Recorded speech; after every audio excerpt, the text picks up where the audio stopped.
On a quiet street in a small city, nestled just across from a sprawling green park, stood a modest house that echoed with laughter, shrieks, and, often, chaos. The house belonged to Ethan and Grace, a young couple not yet 30, who had dreamed of a joyful family life filled with love and freedom. Their three children, Luke, age 6, Anna, age 4, and little Samuel, just 2, filled their days with energy and unpredictability. From their living room window, the children could see the park swings swaying in the breeze, the slide glinting in the sun, and the laughter of other children drifting through the open window. The park was a world of adventure, but so was their home place where rules were few and boundaries blurred. Ethan and Grace, wanting to be the kind of parents their children adored, had decided early on that love meant saying yes as often as possible. They believed that if they avoided harsh words and strict rules, their children would feel safe, cherished, and free to express themselves.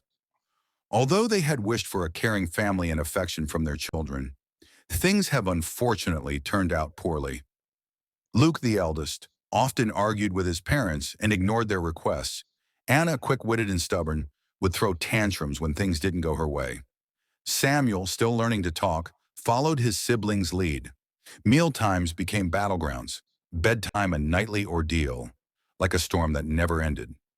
Due to the unpredictable behavior of their children, the family avoided public outings, knowing they would disturb others. Whenever friends invited them over, they declined, as they knew that they would be embarrassed by how their children would act. Grace would often sit at the kitchen table, her head in her hands, wondering where they had gone wrong. Ethan, exhausted after work, dreaded coming home to the chaos. They loved their children, but the lack of structure left everyone feeling anxious and disconnected. The children, instead of feeling secure, seemed restless and unhappy. The parents, instead of feeling loved, felt invisible and powerless. One afternoon, as the children played in the park, Luke darted across the street without looking. A car screeched to a halt, missing him by inches. Grace's heart pounded as she ran to scoop him up, her hands trembling. That evening, as the nightly ordeal began, she whispered a prayer she hadn't spoken in years. God help us. We don't know what to do. Grace's quiet plea lingered in the air, echoing the desperation that had settled over their home. The near miss with Luke left her shaken and reflective, and as she held him close, a resolve began to grow inside her. That night, while the children bickered and the tension mounted, she shared her fears with Ethan, voicing the hope that maybe something needed to change. Their exhaustion was real, and for the first time, they admitted to each other that their attempts at a rule-free home were leaving everyone more anxious, not less. In the hush that followed, they found themselves searching for answers, quietly longing for a sense of peace and stability they saw in other families.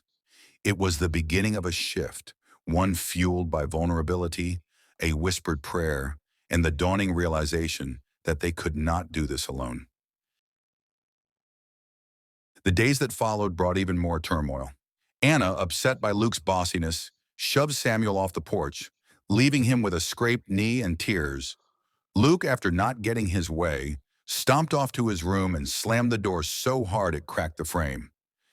Ethan and Grace's arguments, now loud and frequent in front of the kids, made the house feel heavier and more unsettled.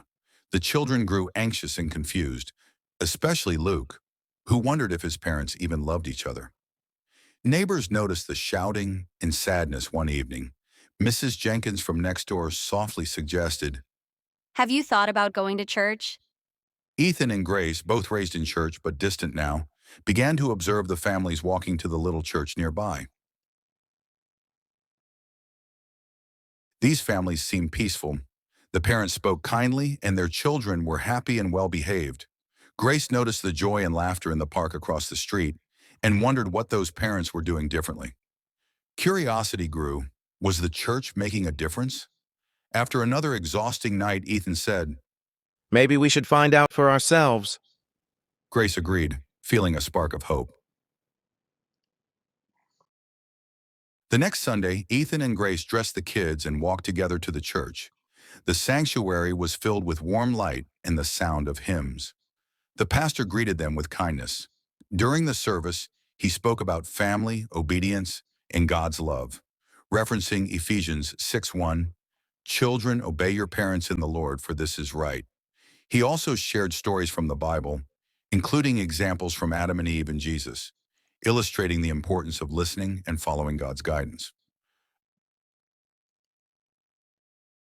Afterward, Ethan and Grace met with the pastor sharing their struggles.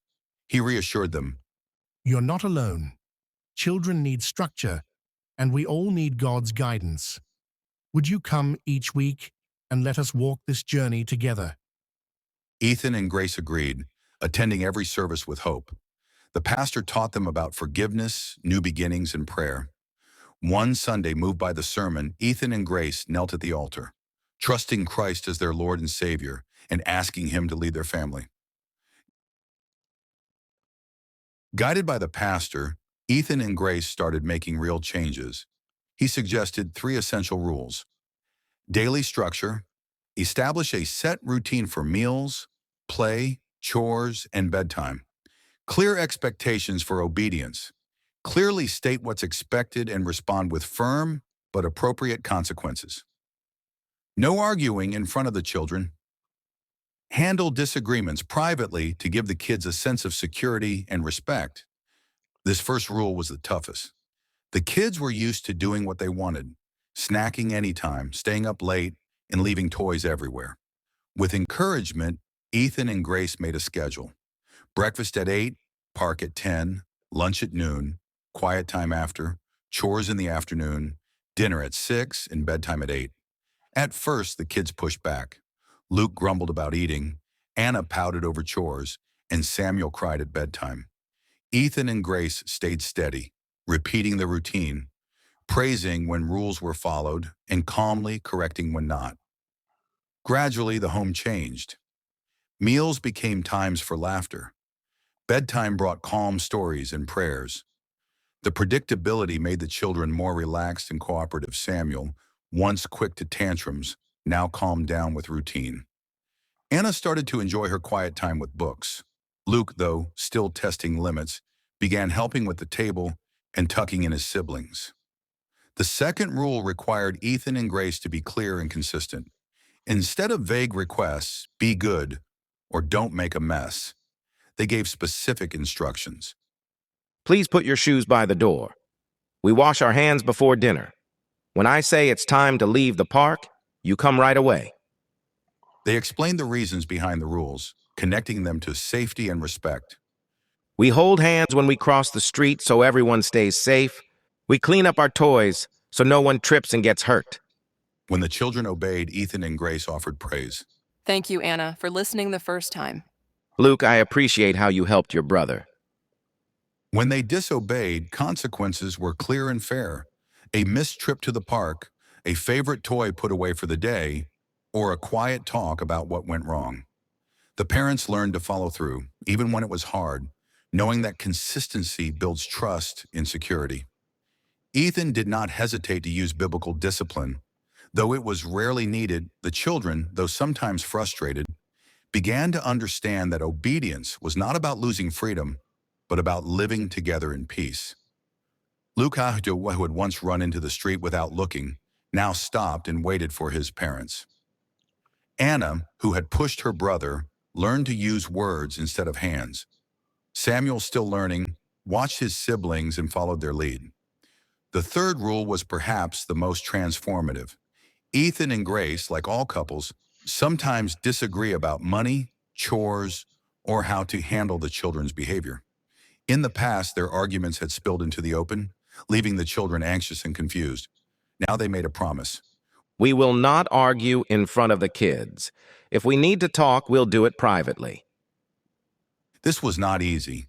There were moments when tempers flared and voices rose. But each time Ethan or Grace would pause, take a deep breath, and say, Let's talk about this later. they learned to pray together before difficult conversations, asking God for patience and understanding. The children, sensing the new peace in the home, became less anxious and more secure. They no longer worried that their parents' disagreements meant something was wrong.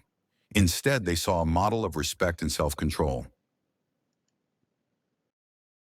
Despite the family's progress, their journey still included painful moments. One afternoon at the park, Anna chased a butterfly and didn't respond when her mother called. For several frightening minutes, Grace searched anxiously until she found Anna near the woods, close to a busy road. Overwhelmed with relief, Grace hugged her daughter and said, You need to listen when I call. I was so scared. Anna, shaken by her mother's tears, nodded quietly. That night, the family discussed the incident, read Proverbs 1:8 together. My son, hear the instruction of thy father, and forsake not the law of thy mother. And prayed, thanking God for Anna's safety and asking for obedient hearts. The children sat quietly, their expressions serious as they reflected on recent events. Anna spoke first, her voice soft and thoughtful. Mommy, I'm so glad you found me in the park. Moved by her words, Luke reached out and hugged his sister, offering comfort and reassurance. Samuel, seeking closeness, climbed onto his dad's lap. The family came together in a warm embrace, sharing a moment of unity and affection. As Ethan and Grace looked at each other, a realization began to dawn.